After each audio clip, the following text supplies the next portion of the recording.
Bwana Yesu asifiwe tena, wandugu wapenzi, na pia tena karibuni kwa muda kama na huu, muda mzuri ambao tunaenda kujaliwa na Mwenyezi Mungu kuonekana tena kwa hai na kuonekana toka mbele zake kwa muda. Ni jambo la kumshukuru Mungu, ni jambo la kumsifu kwa wingi wa rehema zake, kwa upendo wake wa ajabu ambao hauna mpaka kwetu. Ubarikiwe mpendwa, nafasi ambapo nakuwa. Barikiwe mama, barikiwe kaka, kijana mwenzangu, watoto, nyote mubarikiwe na Mungu. Na leo tutazungumzia mambo kidogo ambayo itahusu wazazi pamoja na watoto. Yaani ni mambo itakuwa inagusia wazazi pamoja na watoto. Ni kutaka kuimaanisha kama kitu ambacho watoto wanapitia ndani ama kitu ambacho watoto wanafanya, muda mwingine kwa asilimia zaidi wazazi wanakuwa wanachangia. Na ndiyo sababu tutaiona yote kupitia maandiko matakatifu katika kitabu ambao ni neno la Mungu, ambao natuongoza kila siku katika safari ya kwenda mbinguni. Na mule njoo tutajifunza zaidi ama tutaona kama ni ukweli mambo ambao watoto wanapitia, wazazi wanakuwa wanachangia ama wazazi hawachangie. Na kama wazazi wanachangia kwa njia gani? Wanachangia kwa uharibifu ama wanachangia kwa kuwasaidia kuendelea katika safari ya kwenda mbinguni? Pia vile vile kujisaidia katika kujielimisha ama kwa maarifa fulani. Lakini kabla tuanze, acha tuonekane kushukuru mbingu kwa kazi ambayo inaendelea kutenda juu yetu. Tunakushukuru Mungu. Tunaendelea tena kusema asante na shukrani kwa ulinzi na uchungaji wako wa ajabu. Asante Mungu mwenye nguvu, asante Mungu mwenye uwezo na mwenye mamlaka, kwa sababu imekupendeza wana wako tuonekane tena kuwa hai siku ya leo. Ndiyo sababu ninainua mikono yangu miwili kusema kuwa unatosha, unaenea. Shukrani na heshima za midomo yetu zikurudi wewe Mungu wetu. Asante Jehova Jire, asante Simba wa kabila la Yuda. Pia Bwana wa majeshi, kubali tena kwanza kutuosha, ututakase, uturehemu.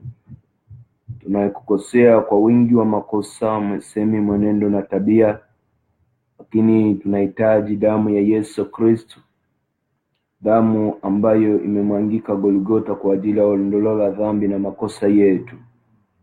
Tuonekane tena kuoshwa, tuonekane tena kutakaswa, tuonekane tena kukubaliwa kwa damu. Pia Bwana, neno hili ninaliacha mwenyewe onekane kuzungumuza na wanawali wako. Bwana, zungumuza na watoto wako, uzungumuze na kila mmoja wetu, akina baba, akina mama, vijana, watoto, wazee, wote wanahitaji kuzungumuzwa na wewe.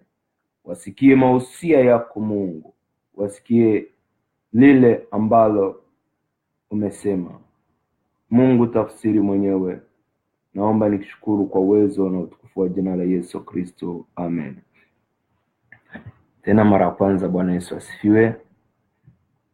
Bila kukawia, acha tufungue Biblia na kusoma neno la Mungu. Kama vile tulivyosema kutangulia kusema kuwa tutazungumzia hasa kuhusu wazazi na watoto, ama kitu chochote ambao watoto wanapitia, wazazi wanachangia kwa sehemu gani. Kama ni mazuri, kama ni mabaya, tutajua kupitia neno la Mungu, kwa sababu neno la Mungu, kama vile Biblia inasema kuwa neno la Mungu ni funguo, neno la Mungu ni fimbo, neno la Mungu ni msaada, neno la Mungu ni taa. Yaani neno la Mungu ni kila kitu katika maisha ya mwanadamu, na hakuna kitu ambacho tunaweza tukafanya pasipo kutumia neno la Mungu. Na ndio sababu tusikie neno la Mungu linatuambia je. Basi bila kukawia, tunasoma kitabu cha Mezali Tunasoma kitabu cha Mezali,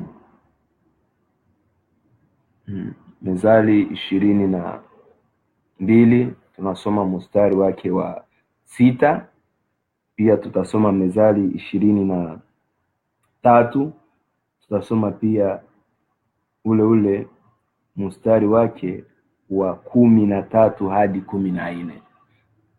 Mezali 22 mstari wa 6, tunaanza kwanza pale tusikie neno la Mungu nasemaje. Biblia inasema hivi: mlee mtoto katika njia impasavyo, naye hata iacha hata atakapokuwa mzee. Amen. Mlee mtoto katika njia impasayo, naye hata iacha hata atakapokuwa mzee. Kama vile nilivyotangulia kusema, kufanikiwa kwa mtoto ama kushindwa kwa mtoto ama neno lote ambalo mtoto anafanya, nimesema kuwa mzazi anakuwa anachangia. Na hasa leo nitagusia sana na kuonesha wazazi kazi ambayo tunayo juu ya watoto wetu. Kazi sio tu kuwalisha, kazi sio tu kuwavika, kazi sio tu kuwanunulia vitu vya samani ama kuwa praise, kuwasifu, lakini pia kazi ya kuwashauria, kuwaelimisha katika maneno ya Mungu. Kwa sababu neno la Mungu liko wazi kuwa umulee mtoto katika njia inayomfaa. Hata kama atakapokuwa mzima, hata akomae, hata afike mlevo fulani, kitu ambacho umemsaidia, kitu ambacho umemfunza, itakuwa vigumu ule mtoto kufanya nini? Kukisahau. Kwa sababu watu ambao waliwahi kusoma pedagojia, yani mambo ya kufundisha, mule namo wanasema kuwa mtoto ni kama vile ubao ambao haujaandikwa kitu. Akili ya mtoto inakuwa kama vile kabisa ni blank paper ama blank board ama plain paper kwa lugha nyingine, haijaandikwa kitu chochote. Na wewe mzazi, kazi yako sasa ni kuanza kuandika. Utakuwa mtu wa kwanza kuandika kwa ule ubao. Ni kama vile unaenda unanunua ubao ama unasema wa kutengenezea ubao sehemu fulani kwa ajili ya kujifunzia ama kwa ajili ya kufanyia yako rehearsals ama practice fulani. Sasa wakati unafika ya kwanza unakuta iko plain, haijaandikwa kitu chochote, haijaandikwa kabisa, wala haina mvuto wala haina mstari yoyote. Na wewe utakuwa mtu wa kwanza sasa kuandika. Na ndivyo ilivyo akili ya mtoto. Wakati mtoto anazaliwa, hajue kitu chochote.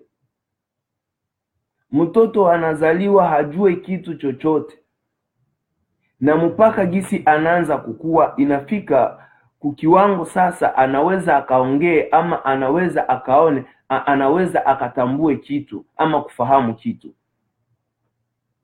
Na hapo sasa, kama vile mzazi, inabidi kuwa makini. Inabidi kuwa makini sana, tena sana, kwa sababu inakuwa ni sehemu ambayo unaweza ukamharibishe mtoto ama unaweza ukamjenge mtoto katika hali zote. Kama vile neno la Mungu liko wazi, mulee mtoto katika njia inayomfaa. Lakini kinachoshangaza leo, pahali pa wazazi kuwalea watoto katika njia zinazofaa. Siku za leo sasa wazazi hawawalee tena katika ile njia. Wazazi wanaacha watoto wanajiongoza, ni kama vile kondoo ambazo hazina mchungaji. Na pale utakuwa umeshasahau malengo na jukumu lako kama vile mzazi. Jukumu lako ni kuelimisha katika hali ya kiroho kama vile ya kimwili ule mtoto ambaye yani ubao wake haujaandikwa kitu chochote. Sio kumwelimisha katika njia ambayo haifai. Kwanza tuseme kumulea mtoto ni nini? Kumulea mtoto ni nini? Kumulea mtoto ni kumfunza, kumkamata avec care. Yani unamulea kwa sababu asije akaharibike. Ni kama ni kitu cha samani ambapo unakikamata avec care. Yani unakitake care kile kitu, unakipatia samani. Yani unakuwa na wivu ya kile kitu, ndio unasikia kuwa unalea kitu ama yani niseme unakichukulia na samani mwaya zaidi, kwa sababu hauwezi ukalee kitu ambacho hautaki na uwezi ukasamanisha kitu ambacho haukitaki. Lakini ukikuta unalea kitu, yani unakipatia samani. Na sasa mwa hii hali ya kulea kama vile mzazi, ile kulea mupatie kwanza samani ule mtoto, kile kiumbe ukipatie samani. Baada ya ukikipatia samani, umupatie samani, utake care. Sio kusema tu kuwa unalea katika njia ambayo haifai, kwa sababu haitakuwa tena kutake care, lakini itakuwa iko vitu viwili tofauti. Haulei tena lakini unaharibu. Na ndio sababu nimesema kuwa njia yote ambayo mtoto anapitia, mzazi anachangia. Kama mtoto atakuwa mwizi, kama mtoto atakuwa malaya, kama mtoto atakuwa nani, yani hakikisha kuwa kuna nusu ambayo mzazi amechangia. Haukujua kukamata kile kitu kwa samani, haukujua samani ya kile kitu, ndio sababu kakiacha. Na ndio sababu ninataka tuelewane vizuri. Aseme umlee mtoto katika njia inayomfaa. Wewe mzazi umlee mtoto katika njia inayomfaa. Take care ya kile kitu, take care ya ule mtoto. Mupe samani. Umuone kuwa ni wa samani, ama uwaone kuwa wale watoto wote wana samani kubwa. Kama vile na sisi ni watu ambao tunapewa samani kubwa mbele za Mungu. Mungu wetu anatupenda. Mungu wetu ana take care yetu kila siku na yetu leo. Na hivyo kama wewe mzazi, inakubidi na inakupasa kutake care ya wale watoto ambao unakuwa nao. Inabidi kuwalea katika njia inayofaa, kuonesha ukweli. Lakini cha mshangao leo kuna wazazi wengine, watoto wanatamani walelewe katika ile njia inayofaa, lakini wanakosa nani wa kuwalea, nani wa kuwaongoza. Wewe mzazi unakuwa wa kwanza kutukana, unakuwa wa kwanza kuongea maneno ambayo hayafai. Wewe mzazi unakuwa wa kwanza kusema yani maneno maovu tena mabaya mbele ya watoto. Wale watoto unawasaidia ama wale watoto yani unawaharibu. Kitu ninajua kama vile nimesema kuwa yani ile ni sehemu ambayo haijaandikwa kitu. Wakati unatanguliza kila siku na masemi ya matusi nyumbani, hakikisha kuwa yale yanaingia ndani ya vichwa vya watoto. Kila siku yanaingia ndani ya vichwa vya watoto. Kila siku inaingia katika mind, wanakopi na wanarikopi, na gisi wanaendelea kukomaa, yani ile kitu itaendelea kufanya kazi ndani yao, itakuwa inatumika kila siku, ile inatumika kila siku, inafanya kazi. Na mtoto anapokuwa, siku zinaendelea, unakuta mtoto, kwa sababu kule mwanzo, kule msingi, mtoto ndio aliharibikia tangu msingi, hata akuwe sasa inakuwa vigumu. Na ndio sababu kuna mezali inayosema kuwa mti unanyooshwa wakati ukingali mdogo. Hauwezi ukasema utanyoosha mti wakati umeshakuwa, hauwezi tena ukaukunja. Hata samaki anakunjwa wakati akingali mbichi, kwa sababu akikauka itakuwa vigumu. Na hivyo maisha ya watoto wetu inabidi kuwanyoosha, kuwalea katika neno la Mungu pale wakati wakingali miaka yani ya chini sana, kuanza kuwasaidia, kuanza kuwaelimisha. Inabidi kuwaelimisha katika ukweli, sio muda wakati yani ule muda wa watoto wanaanza sasa kugundua kitu, sio wakati sasa ya kwanza kutamka maneno mabaya, maneno ya kashfa, maneno ya matusi. Kama wewe baba ni mwizi ama wewe mama ni mwizi, na inafika kipindi sasa wewe unaiba pale ambapo mtoto yuko, unafikiria mtoto aone, lakini kwa sababu anaanza kugundua, kesho mtoto naye atarudilia yale, na baadaye utaanza kuwa unampiga kila siku. Ni kweli, lakini wewe uvunje kwanza zile njia, uvunje kwanza zile misingi. Itakuwa vigumu, kama vile Biblia inasema waseme kutoa uchafu yenye iko mjicho ya mtu mwingine kabla haujatoa mlicho wako mwenyewe. Iko vigumu sana. Na kama vile mzazi na wengine wanatarajia kuwa wazazi, lakini ninasema kama vile wazazi, tafadhali tuwalee watoto wetu katika njia zinazowafaa. Dunia yenye tunaishi yamo, kama tutashindwa kulea wale watoto munjia yenye inafaa, tunachangia munjia ya maovu. Wale watoto siku moja watatulipa, watatupay back, na itakuwa sehemu wewe mzazi unaanza kulia, na pale haitakuwa ni furaha, lakini kila siku itakuwa ni laana, kwa sababu wewe mwenyewe ndio umetaka. Kitu kingine kinachoshangaza, wakati mtoto sasa anaanza kukua, ijapokuwa tumesema kuwa ni mtu ambaye unampatia thamani, yani ni kitu cha maana ama mtu wa maana. Kwa sababu kuna wazazi wengine unakuta ndani ya jamaa anajua mtoto mwenye napenda ni huyu, na kweli unakuta huyu mmoja ndio anaonesha yani ile upendo wa mzazi, lakini pale utakuwa unakosea sana, unakosea kabisa.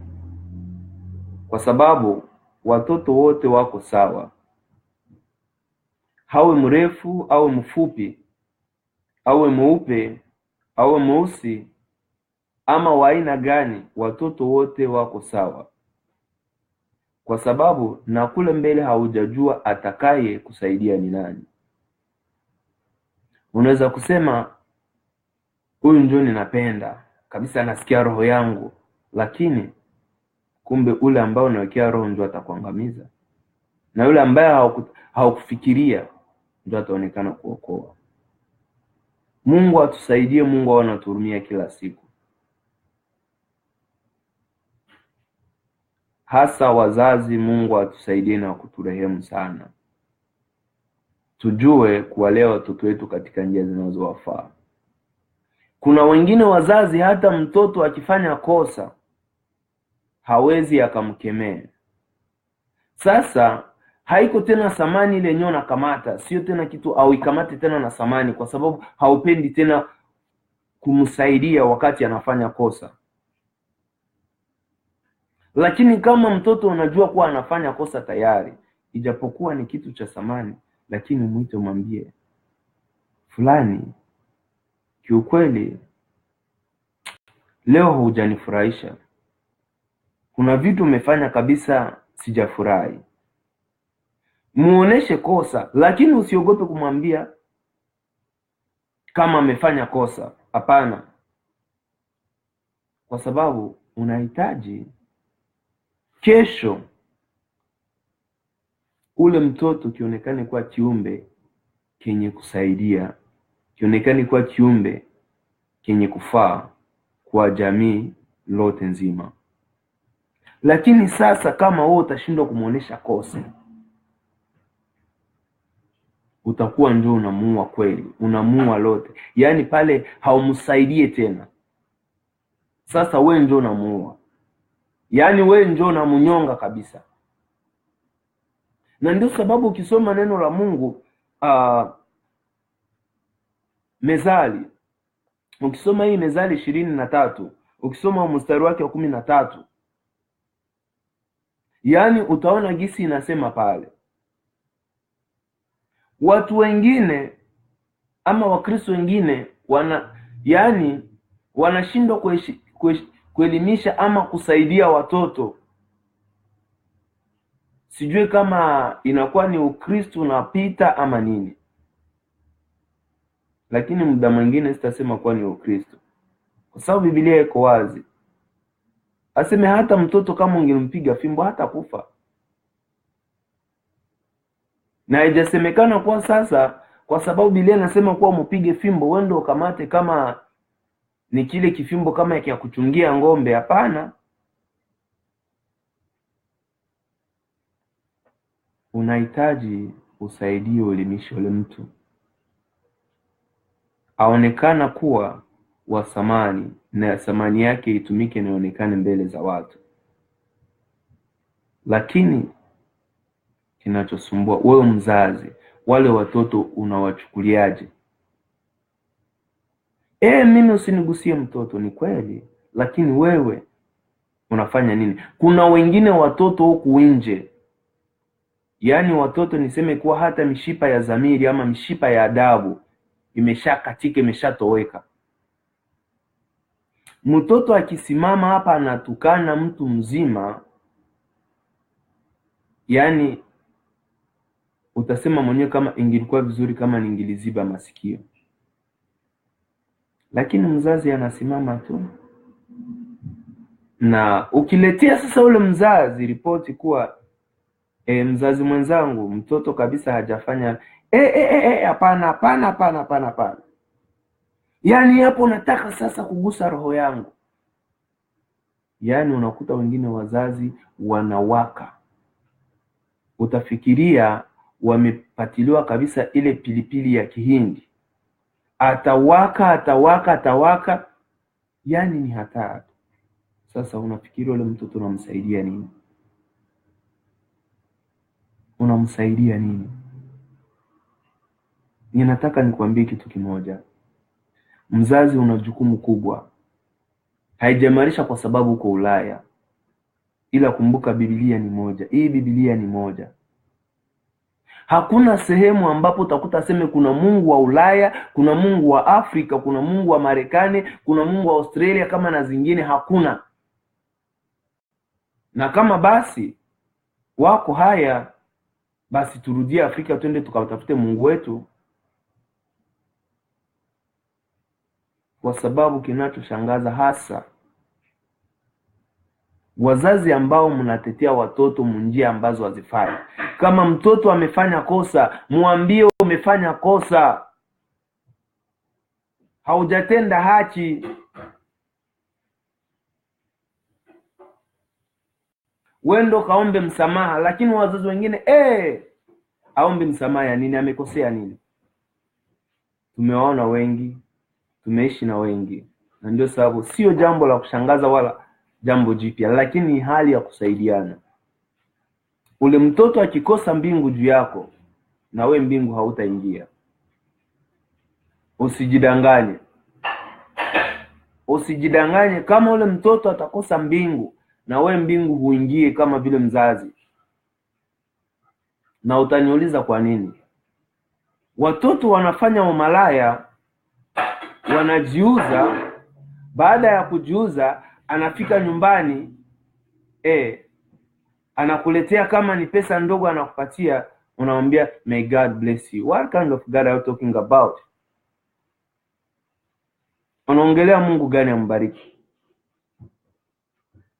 Hujamuuliza kwanza, asante nimepokea, lakini njoo kwanza, hizi pesa umezitoa wapi? Umeajiriwa kazi? Inabidi kujua hata zile pesa zimetokea wapi. Asante mwanangu, asante. Njoo raha ya kuzaa. Ni kweli raha ya kuzaa, lakini kumbuka huku nyuma huko utalia, ipo siku utalia. Wengine vijana wanaiba, wanapasua nyumba za watu, wanaiba watu, wanaua, lakini akishafika nyumbani kweli ana vibuku kule, ana vibuku vya pesa, ana dola ya kutosha,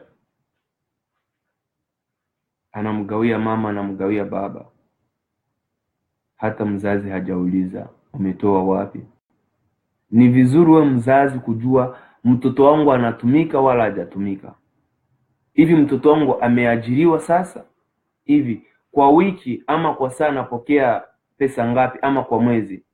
Ni vizuri pia kujua, kwa sababu yawezekana kesho atakudanganya kuwa hizi pesa amezitoa kazini wakati ameibia watu wengine. Yawezekana hizi pesa zitakuwa zimekuwa munjia ambao sio halali. Lakini kama we mzazi unamfuatilia na kila siku unaendelea kumshauria, kila siku unaendelea kumwelimisha, ule mtoto utakuwa unamsaidia sana.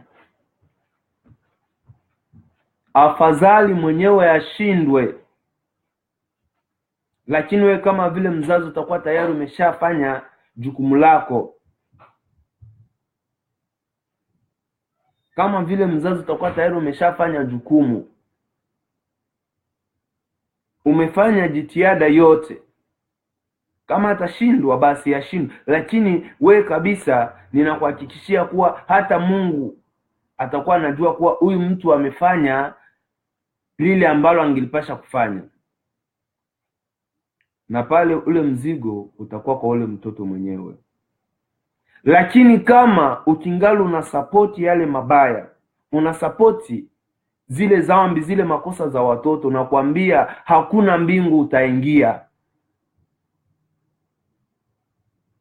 Kama ingilikuwa mbingu yangu, yawezekana ningilikuwa kumlango na kuangalia kusura, ni fulani huyu, lakini hapata kuwepo hata mwanadamu. Mbingu ni mbingu za watakatifu, hamutaingia chochote kilicho kinyonge. Aseme mbingu watakaoingia mule ni wale ambao wamekubali kusafishwa kwa damu ya mwana kondoo. Na hautasafishwa katika damu ya mwana kondoo wakati unashindwa kumshauria mtoto, unashindwa kuonya mtoto, unashindwa kumwambia mtoto hiki ndio nataka kufanya. Mdote Bwana Yesu asifiwe. Ni kweli, ile Bwana Yesu asifiwe, huku nyuma umefanya nini? Wengine tayari mmeacha, mmeharibu mazingira. Umetoka kule kwa ajili ya mtoto, umetukana, yawezekana umeshapigana kule, alafu tena unatoka na Biblia. Wewe ule. Jambo mtumishi, jambo mjakazi. Na unasema mbingu mtaenda. Mungu ahurumie watu sana. Kuna wazazi wengine nyumbani, yani inakuwa ni hatari, inakuwa ni shida kabisa. Kama ni mke, mume haseme tena. Kama ni mume, mke hakuna la kuongea tena mbele za watoto.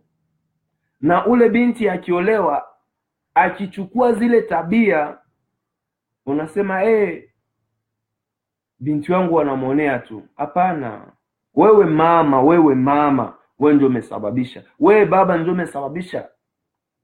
Wewe ni mtu wa ugomvi, kila siku ugomvi, na watoto nao sehemu yote wataenda watakuwa ni wagomvi, kwa sababu si wanakamatia kwako. Mti wa orange hakuna siku unaweza ukatoe papai, hakuna. Na we kama unafanya kila siku mabaya ndani ya nyumba yako, hata ungilijiita wewe ni bishop, ujiite mchungaji, ujiite archbishop, ujiite nani, hata ungilisema kwa lugha za aina gani, lakini ninakuhakikishia hakuna mbingu utaingia. Hakuna mbingu hautaingia, hautainusa hata. Ukingali na muda wa kutengeneza mambo ya nyumba yako, ukingali na muda wa kutengeneza mambo ya nyumba, kutengeneza mazingira, uwatengenezee watu wengine mazingira. Kuna watu wengine wanaogopa tu, yaani huyu mzazi ama mtoto akipita kila mtu anaogopa. Kwa nini? Ulishakuwa na jina lingine kule nje. Ni simba, chui, nani, tiger. Wanajipatia majina kweli, majina makubwa makubwa. Wanyama wakali. Kama ingilikuwa vizuri wewe mnyama mkali mbele ya dhambi ingilipendeza, lakini unashindwa kuwa mkali mbele za dhambi. Unakuwa kwanza kusapoti dhambi. Wazazi wengine wanapigwa ovyo, akina mama wanapigwa ovyo nyumbani. Nani atawasaidia? We baba unamupiga mama, ama we mama unamtukana baba. Kuna wengine wa mama unakuta mpaka anamufinya baba. Watoto wanaangalia. Watoto wakioa ama kuolewa wanashikilia yale. Akirudishwa nyumbani unasema wameonea mtoto wangu. Kumbuka kuwa chanzo ni wewe. Umechangia kila kitu kizuri ama kibaya ambacho mtoto anaweza akafanya maisha yake. Tena nimerudilia kusema kuwa wazazi munakuwa mumechangia.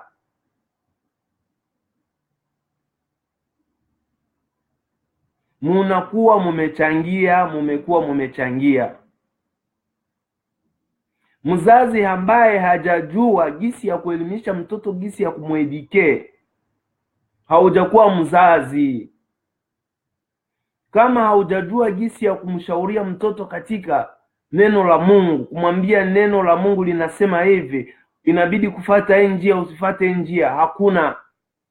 Watoto wanaharibika leo, tuko tunaona hasa hizi nchi za Ulaya ni hatari. Wazazi mnafanya nini? Na muda mwingine unasikia wazazi wanakuambia mind your business.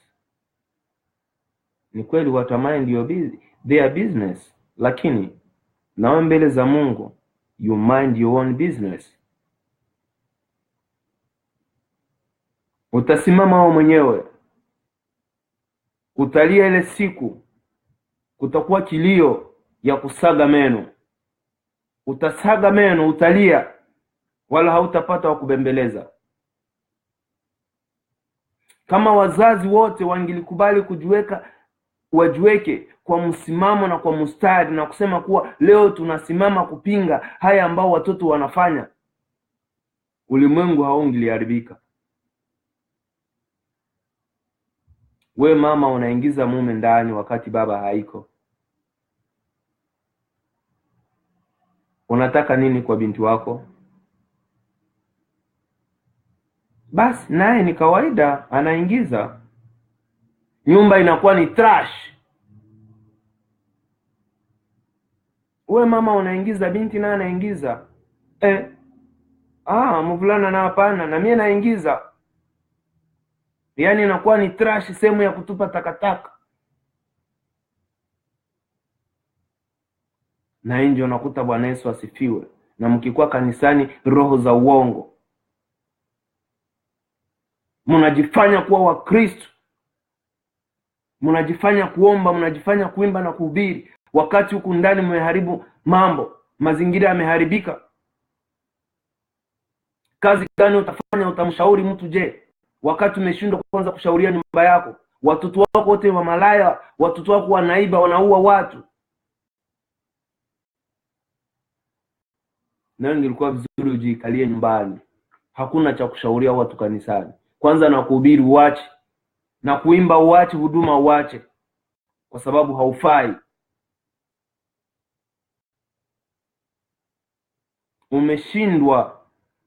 Umeshindwa kufanya, kutekeleza malengo, inabakia kuwa na lia tu. Watoto wananishinda. Nani alianzisha dili? Wewe mwenyewe mzazi.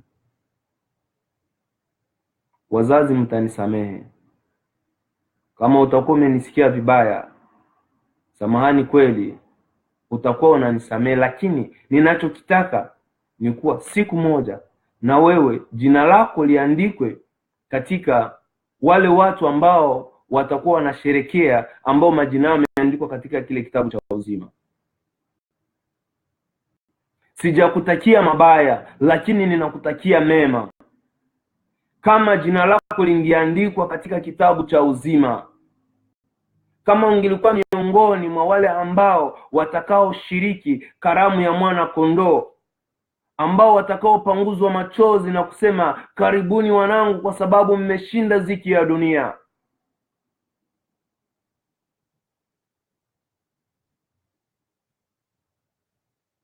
Biblia iko wazi. Tunaishi siku za mwisho, lakini wazazi wengi wakingali vipofu.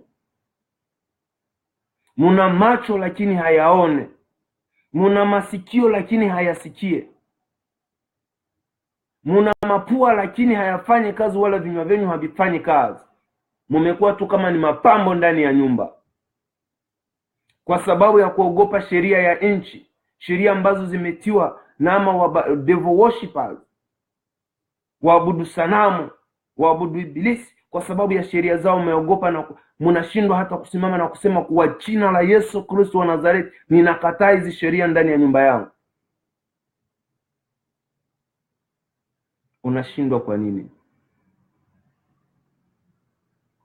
Leo ni cha ajabu kuona kuwa watoto wa wachungaji wanashindwa hata kuingia kanisani kwenda kusali.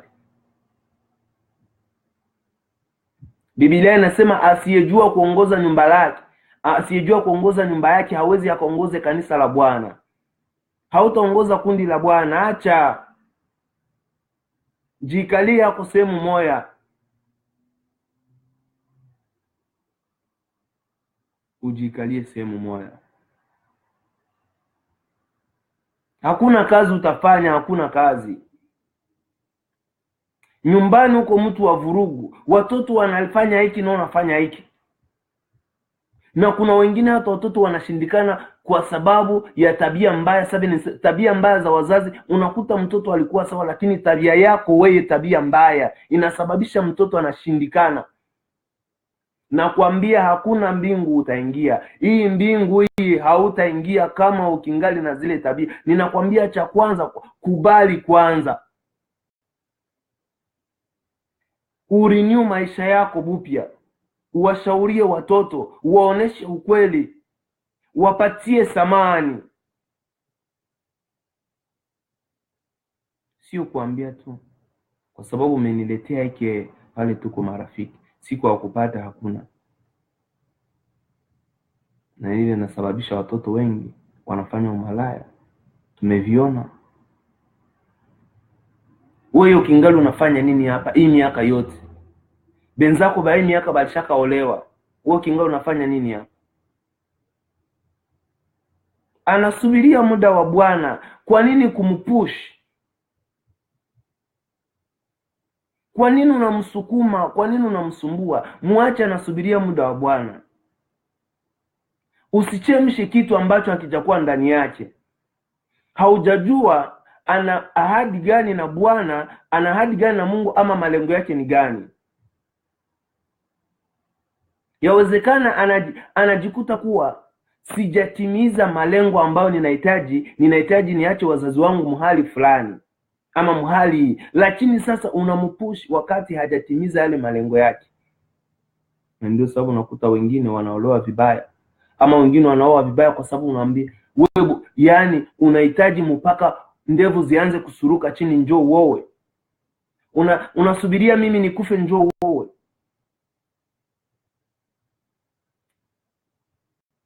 Ni vigumu sana, iko vigumu sana. Lakini wazazi, tafadhali nawasihi, sio tena muda ya kuongea maneno ambayo hayana maana, lakini ni muda sasa wa kusimama, kusema ninasimama kama vile mzazi, ninasimama kwa neno la Mungu, ninasimama kutetea neno la Mungu, ninasimama kutetea Mungu mzima ndani ya nyumba yangu. Tangu leo mambo yote ambayo yanakuwa machukizo mbele za Mungu sitaki. Kuna hata wazazi wengine wanaruhusu kuya pombe wanaingiza ndani, wanaume kama vile wanawake wanaingia ndani. Cha muhimu angalau wapate kitu kidogo. Lakini simama useme tangu leo sitafanya tena, ninakataa, nilikuwa nimepotea muda mrefu. Na ninakwambia hapo utaona mkono wa Mungu. Unafikiria kama leo hawatuna watoto zako wende wafanye umalaya, unafikiria hauwezi ukaishi? Utaishi tu. Mungu atafungua ingine njia. Wazazi, mpaka unaambia angalia mwenzako fulani, angalia gari anatembelea, uone mwenzako ashajenga nyumba na ushafanya nini? Ule mtoto unamtia nini mkichwa? Na kesho atakapopigwa masasi mitaani, tena haya zitakushika. Wakikwambia uende ukachukue mzoga wako, muda mwingine utaogopa kusema hapana, sio mtoto wangu.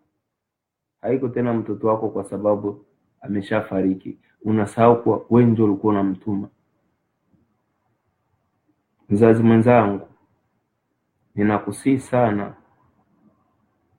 Mungu akusaidie, Mungu akuwezeshe, Mungu akuelimishe zaidi na kurenew mind yako kusudi nao uelimishe wale watoto.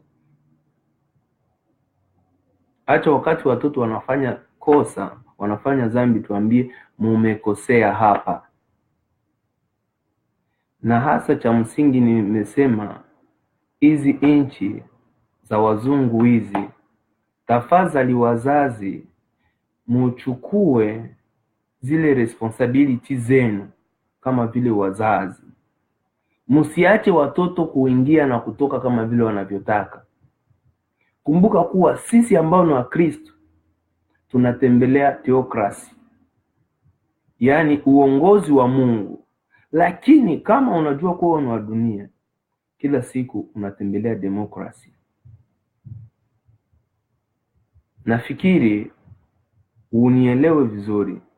Sisi wana wa Mungu, nyumba zetu zinaongozwa na theocracy, sio demokrasi. Tunafata yale neno la Mungu linatuambia. Lakini mule mkikuwa demokrasi, kila kitu kinaharibika. Ndio sababu unakuta cha mshangao, unakuta baba anaingia nakuta vijana wanakunywa pombe mule ndani. Kama ni kuvuta mgoro, wanavuta sigara kalikali. Baba anashindwa kuambia mumekosea, au anashindwa kuambia toka mtoshe mchafie nyinyi, mtoke. Anashindwa, anaogopa kwa sababu sio theokrasi inaongoza ile nyumba, lakini nyumba inaongozwa na demokrasia. Unakuta mama anaona hali ambayo msichana wake anatoka ndani kweli ni hali mbaya, afadhali ungelienda vile tu watu wajue kama basi wewe ni mwehu, wewe ni msazi. Nina zoezi ya kusema hivi, akina dada munisikie vizuri, na akina mama, Mungu wakati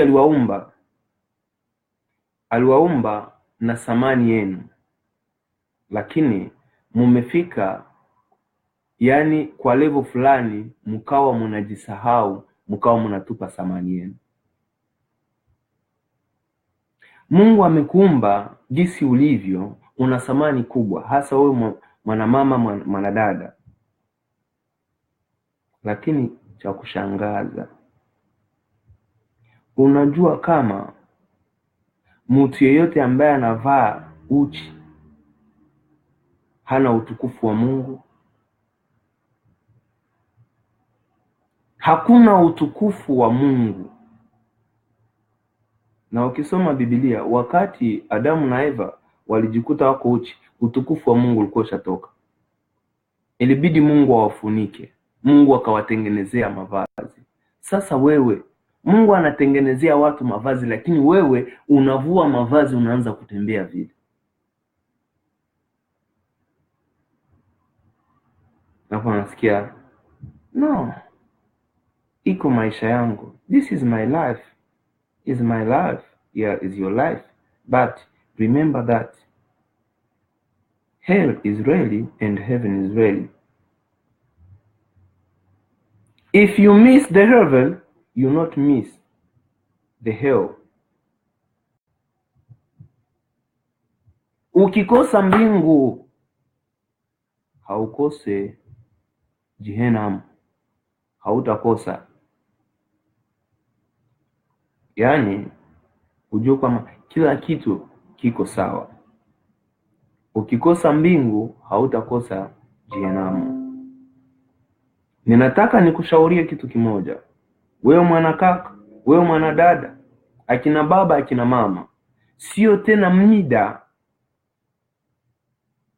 ya kuchezea bokovu, sio muda tena ya kuchezesha ama kuchafua Roho Mtakatifu, lakini ni muda sasa ya kumupamba. Ni muda sasa ya kuanza kupamba ule roho. Nafsi sasa inahitaji, ni muda sasa wa kutulia nayo ilishwe. Sio tena muda ya kuichafua, sio tena muda wa kujichafua mwenyewe. Ni muda sasa wa kutafuta uso wa Mungu. Ni muda sasa wa kumwambia Mungu, nimechoka sasa, nimekutenda mabaya siku za kutosha, nimeshindwa kushauria watoto zangu, nimeshindwa kufanya hiki, yani nimeongoza katika njia ambazo hazifai. Lakini siku ya leo sasa, Bwana, ninakuja mbele zako, unipatie tena hekima na busara, na neno lako lidumu ndani yangu, ili nijue kuongoza hii nyumba, nijue kushauria watoto. Na kama ninyi watoto mlishauriwa mkusikia, ni muda mzuri wa kuambia Mungu awasamehe na kurenew akili zenu, kusudi muyasikie yale ambayo wazazi wanawasaidia, ambao wazazi wanawashauria, ambao wazazi wanaambia, ili siku zenyu zionekane kuwa nyingi, kwa sababu Biblia iko wazi. Kumbe na ndio sababu tunaga pia wengine wanafariki kama hausikie tena wazazi, watoto wanafariki mapema. Lakini kumbuka, nimesema kuwa kila kitu ambacho mtoto anaweza kapitia, pia kunakuwa mchango wa mzazi. Mungu awabariki, Mungu awaelimishe vile vile, na Mungu awasaidie wazazi wenzangu, vijana wenzangu, watoto vile vile, tuonekane kuwa watiifu mbele za wazazi. Tuwapendeze wazazi wetu katika njia inayofaa, tupendeze watoto wetu katika njia zinazofaa, na tumpendeze Mungu wetu, ili siku moja tuonekane kukusanyika sisi wote mbele ya kiti cha rehema, siku ambayo tutakuwa tunapanguzwa machozi na kuuliza, kumbe nao umefika baba, kumbe nao umefika mama, kumbe nao unafika. Itakuwa ni siku ya shangwe, itakuwa ni siku ya furaha, ambayo siku kila mtu ambaye ametumika katika roho na kweli, ambaye amekubali kutembea katika ukweli na kukubali kujiosha katika damu ya mwana kondoo, ile ni siku ambayo ataingia katika ule ufalme wa mbinguni, ataketi kuume kwa mwana kondoo na kupanguzwa machozi na kuambia pole. Lakini itakuwa ole kama unasikia lakini hauyatendea kazi. Nimesema Jehenamu iko, ila Jehenamu haikuwekwa kwa sababu ya wanadamu, lakini Jehenamu imewekwa kwa sababu ya Ibilisi na wale malaika wake ambao waliwahi kuasi.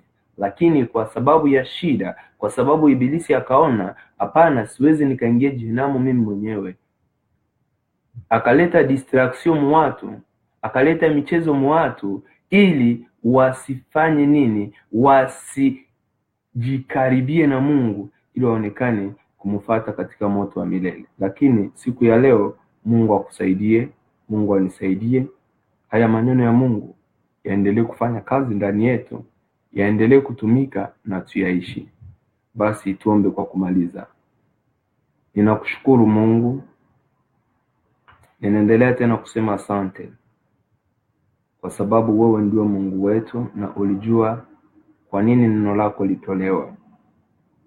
Bwana, saidia wazazi kama vile watoto kuonekana kutembea katika mapenzi na mahusia yako.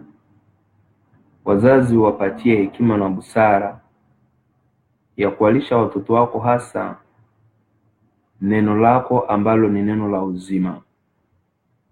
Pia kuwashauria na kuwasaidia katika safari ya kwenda mbinguni. Vile vile watoto kuwapatia masikio ya kiroho kusikia maneno na mashauri kutoka wazazi. Lakini Bwana, asionekane kuwa mashauri mabaya, bali onekane kuwa mashauri yenye kujenga, mashauri yenye kusaidia, na siku moja tukone katika ufalme wako. Ninaombea wale wote ambao wanavurugu ndani ya nyumba zao, siku ya leo Mungu kulete amani, kudumishe furaha ndani ya nyumba zile. Wale wote ambao watoto wamekuwa wakatili, wale wote ambao wazazi hawapatani, siku ya leo Bwana, ninaacha damu yako isafishe, ninaacha damu yako itakase, damu yako onekane kupatanisha. Wakumbuke wale wote ndio ambao Bwana ni mayatima, wale hawana wazazi, lakini ninachokijua kuwa wewe ni baba wa yatima. Na pia wengine ambao Bwana wamejikuta ni moja, wewe ni Bwana wa mjane. Mungu washughulikie kila siku na yoitwa leo. Washughulikie katika maisha ya kiroho kama vile ya kimwili. Bwana utuwezeshe, Mungu tusaidie, hasa tuonekane na kiu ya kusikia neno lako pia na kutenda kazi. Naomba nikushukuru kwa uwezo na utukufu wa jina la Yesu. Amen. Nawatakia usiku njema, asubuhi ya baraka, ya amani, mafanikio. Mungu awabariki. Amen.